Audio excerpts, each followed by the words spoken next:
Hello guys! So today, what I'm gonna show you, it's the Shein Fashion Stylish Shops collab. So let's start with the Emerose Drawstring Flare Skirt. This is such a beautiful skirt. I like the drawstring. I love drawstrings on skirts. It's a little long, but yeah, it fits me very well. Actually, this is size large, but they also have different sizes from small to extra large.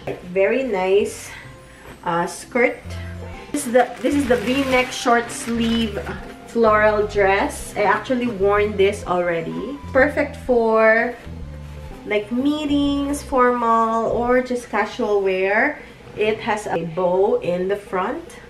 Really nice dress. I love it. It's very comfy, easy wear. A-line high waist black skirt. Alright, so again, this is size large. And then we have the polka dots dress. I got the extra large, and I can't wait. Tapered, comfortable pants. It also has a belt that goes with it. But the thing is, I don't like the material. I like, when it comes to pants, I kind of like it not kind of seda. We call it seda. I like it like kind of like cotton or linen. It's stretchable, but it's not as stretchable as I would like. So yeah, and it has two pockets. So if you guys want to check out Shein, so don't forget guys, I also have a search code and coupon code link in the description box below for extra savings. Bye! Ito guys, yung katulad ng store natin, gustong pumunta ng mga bata. Ito yung vendor mall din, gaya nung sa atin, pero ibang lugar to. So, ito yung itsura niya. Enclosed siya na building, and then may, of course, meron siyang pinto, and then mayroong cashier sa unahan. Ganun yung setup nila.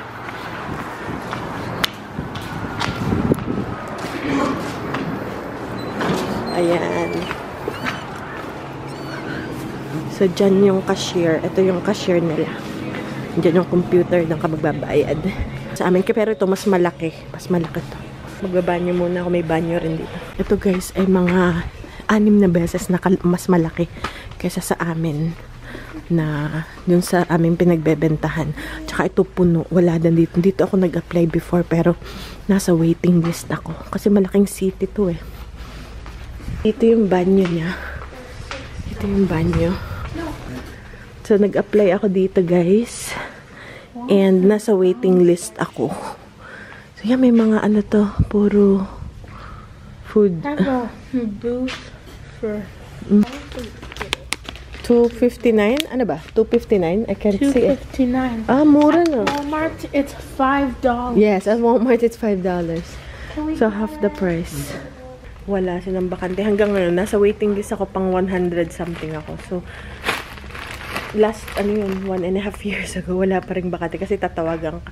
Kasi walang umaalis. Tapos sabi ko pa nun, ba't naman nakita akong bakante? Ano na yun? Yung naunang nagpa-reserve.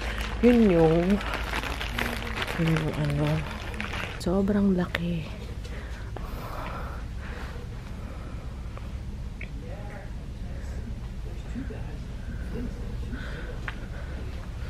Naka-set up talaga. Dito yung paborito kong bilihan ng snack, guys. Ito, dito. Kasi mura dito. Mura. Ayan, gluten-free. Oh my. 75 cents. Gluten-free ba to?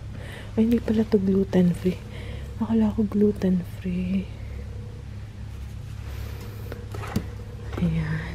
Ito siguro liquidation ng mga pagkain. Tingnan ko kung may makita ko na kanais-nais. Tingnan nyo. Uy, Dunkin, oh. Save $2 now. Paborito to ng asawa ko. Teka, tanungin ko yung asawa ko. Ang cute na mga bag. Ano to? Gosh. Diba? Ang ganda ng setup nila.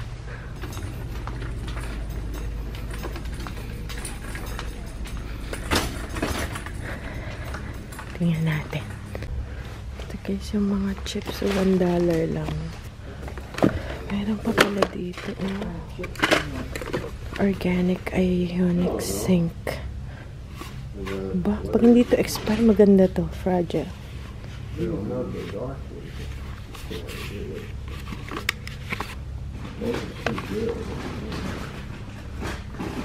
Kailan kaya to?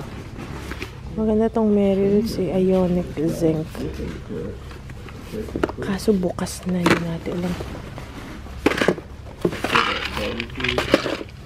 Gusto ko yung mga mura lang. Ayan, ito. Let's see if ano pa siya. Zinc to eh. So, maganda to. Oh, brand new oh. $1 lang siya. Ayan. Oh. Okay guys, kunin ko to. Pwede ko tong ibenta. Pwede pa siya paso. Saan kaya? Kung hindi, nakalimutan ko sa lamin ko.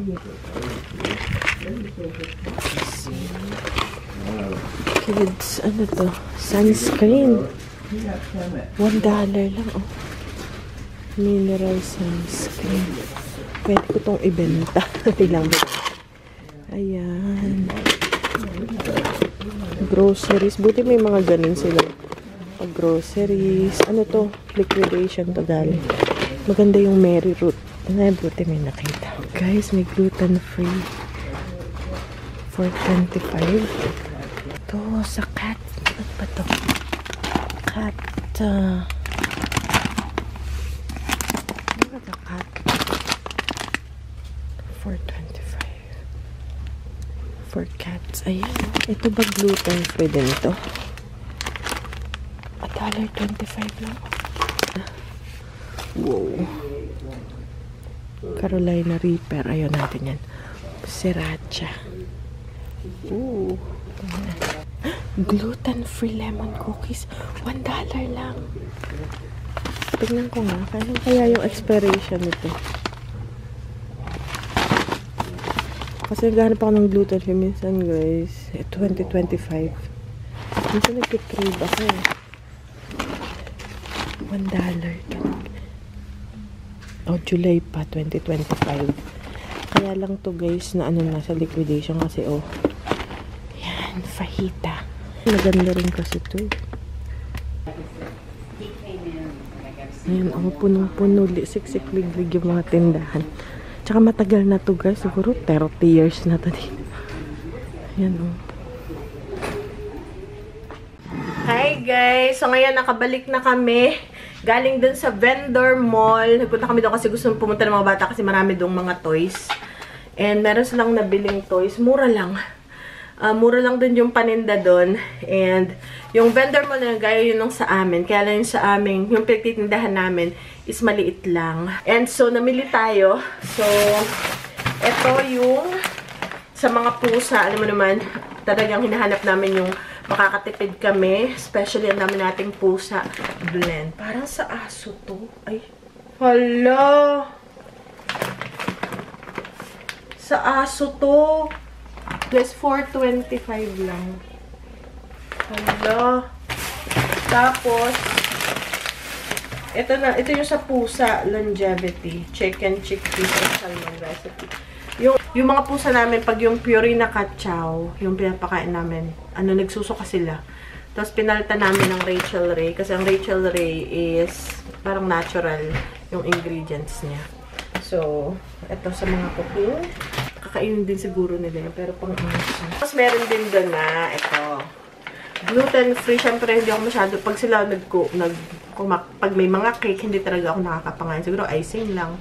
Cookies, gaya kahapon nagpunta kami sa mall, bumili sila ng cookies. Hindi ako makapangain, wala namang gluten-free cookies. So, meron tayong gluten-free cookies. Ayan. And ito guys ay $1 lang. Ito ay mahal. Especially mga gluten-free items. Siguro itong mga $5 or $6 sa store. $1 lang. Okay, so, dalawa ang binili ko. Para na makatikim ako ng cookies. Okay, tingnan natin. Hopefully, hindi pa siya ayun. Diba? Lemon flavor. Hindi talaga ako gusto makakatikim ng cookies. Maliban ko ako magagawa ang sarili ko. Tikman natin.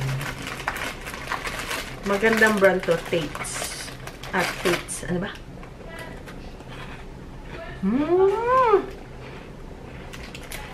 Dalawa na lang kasi kung marami pa yan, kunin ko lahat. Nope, 27 pa siya. Kasi paborito ko ang Alfredo sauce. So, ito. Ragu. $1.75 lang. Siguro to $4 or $5. And then, ketchup. Kano tong ketchup? So, itong mga pinili ko, hindi siya expired. $1.55. Hindi ito expired. Ano? Tapos guys, ito ay sa store is $4.79 doon. $1 lang. Ayan. $1 lang. So, bumili tayo ng iba-ibang klase. Kasi minsan yung mga bata, nagsa-crave sila. Pupunta kami sa gasoline station. Ang mahal ng mga chips. So, ito, pwede nang bit-bitin pag nagbabiyahe. $1. So, ito ang paborito ni Kuya, sour cream onion. At saka, dill pickle. Ito naman yung pinili ko, barbecue. Kasi guys, magandang brand to. Masarap siya. At, naman mga pamigay na candy sa mga bata. Zoli Pops. Ito yung natural na lollipop. Nung baby pa yung mga bata. Baby pa talaga. So, yung binibili ko kaya mahal siya. Siguro isang ganitong lollipop is $6. Doon $1. Kaya kumuha na ako ng dalawa since dalawa lang naman. Pamigay ko dun sa mga bata din na iba. Ayan. So, yan Zoli. Meron din tayo na ito. Ito ay 2020. Ano ba ito? Hindi siya expired. 2025 ng December. O, diba? 50 cents lang. Ang ating condensed milk pang lepcha flan. Mahal to guys. Ito ay sa store ay $2.50. Doon 50 cents. O, diba? Laki ng tipid. Ito rin. 50 cents. Ito naman yung caramel na ano tawag dito? Yung malapot. Gatas na malapot. 50 cents lang. $2.50 yan sa store, guys. And also, meron daw nakitang Mary Roots Organic Zinc. So, dalawa yung nakita ko. Binuksan ko yung isa kasi yung ilalim bukas. Wala nang seal. Kaya maingat tayo sa ito. Wala nang seal na ganyan bukas. Sabi ko, ay, nagamit na yun. Sinole. Parang napunta na sa liquidation. Pero gamit na. So, hindi mo alam kung ano bang nakalagay. So, ito, binuksan ko rin. Pwede naman. And selyado siya. $1. Mahal to guys. And organic ionic zinc. Unflavored organic. Mahal to guys. Let's look it up siguro. $1 lang eh. Mary Roots. Ano yan eh? Parang sikat na brand ng supplement. Tingnan natin sa Amazon na lang para mabilis. Pipicture ko siya yung buong bote. Kailangan ko para magtingin ng presyo. Tapos, lalabas yung ano. Oops. Ano lumabas? Ayun. Uy! Magay siyang ganito. $17.95. Ito. $17.95. Parang hindi anong ayan. $17.95 siya. Ganito kalaki. Diba, $1. Kaya alam ko nung nakita ko, ay, Mary Roots. Sa amin to. Iinumin natin yan. And then, ito guys. Ito yung napili ng isa. Ito yata kay Kuya. Yung bumibili kami. Paborito na kasi yung mini cars na gano'n. Yan alone is $5-6. Itong whole thing, meron na siya nito. Meron na siya nitong truck pa, itong hauler. At saka yung maliit na car is $2.99 lang. Asa na ba? Ayan, si Ben meron din kanya. $2.99, $150 lang. NASCAR siya. O, diba? Very nice. Para isang barbecue. Ito yung paborito ng asawa ko. Ayun. Barbecue. Ito masarap to guys. Basta itong brand na to. Ayun, meron guys ako na gluten-free na. Ang mahal kasi ng gluten-free na cookies.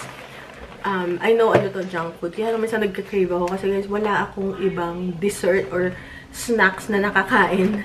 Maliban kung makahanap ako ng gluten-free. And pag sa store itong mahal, hindi ako bumibili. So doon, for $4.25. So, $4.25 siya. So, parang 200 pesos. 250 pesos. Ayan. So, ito lang yung nakakatikim ako. Nagkikrave ako minsan. Basta kainan ng kainan. Hindi ako nakain talaga. Wala akong makain. Wala akong snack. Ano lang, tortilla chips lang. Ganun lang. Wala talaga ako ibang shit. So, yan, oh. Ito ay double stuff. 20 pieces yung laman. Ito double stuff. And then, I know may mint dito. Paborito ko ang mint eh. Ay double stuff at saka yung regular lang pala. Ito yung double stuff at saka ito yung regular. So, may dalawa daw sa loob. So, tikman natin. Ito na lang double stuff. Tingnan natin. Ito ay April 2026. So, hindi pa siya paso. 2026 to, guys. Mamaya ako nakainin, guys. Okay? Ayun lang pala. Meron din ito, guys, oh. El Paso Dinner Fajita Kit. So, meron siyang 10 flour tortillas. Itong ganito. Yung soft. And then, mild fajita sauce. Meron na siyang sauce sa loob. At saka, seasoning mix. Ang kulang na lang is karne na lang. Yun na lang. $1.25 ito. Asa na ba? Ayan. $1.25 lang. Siguro sa store, mga $3 to $3.50. And hindi siya paso. Siya ay Old El Paso. Old El Paso. Hindi siya paso. Kasi kung paso na to, hindi ko to bibilhin. Tinignan ko na to eh. Ano ba to? April 2020. Ano ba to? Ano, nakalimutan. Basta hindi siya, guys, paso. Hindi pa siya expired. Okay, kaya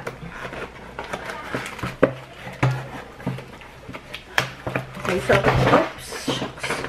Ang itsura niya is ganito. So, ito yung tortilla. Ito yun. Ito yun. And then, meron siya sa loob nito. Yung sauce para sa karne. And then, yung powder mix. So, kompleto na siya. Karne na lang. Ito yung bibili ko, pero yung crispy. Okay, so dalawa yung bibili ko. And bakit siya na pa-liquidation na? Hindi na ito mabebenta sa store, guys. Pag nakita ng customer to, kaya natatapon sa basurahan, sa liquidation. Kita nyo, hindi na siya, ayun o. Kahit kayo, halimbawa pupunta kayo sa grocery store, nakita nyo ganyan sira. Di ba, pipili nyo yung mas maganda. Kaya pagka nasira na, pakayate ganyan, ayan o, may dent. Wala na, hindi na siya mabebenta dito. Pala, para yung mga bata, meron din silang Oreo. Ayan, binilhan ko rin sila ng kanila. Ito ay $1.25. Mahal to sa Walmart. $3 or $4 ang ganito. Doon $1.25. And napakita kasi inyo kung ano ba yung itsura. Yung sobrang laki kasi nun, nung napagod na ako mag-vlog yung pagkas ko makapili nito. So, hindi na ako nagbe, pero sobrang laki, guys. And wala na, doon ako yung sinasabi sa inyo na yung pangarap kong magtinda. Yun yung tindahan. Di ba ang layo sa amin? Kaya buti lang may nag-open dito malapit sa amin.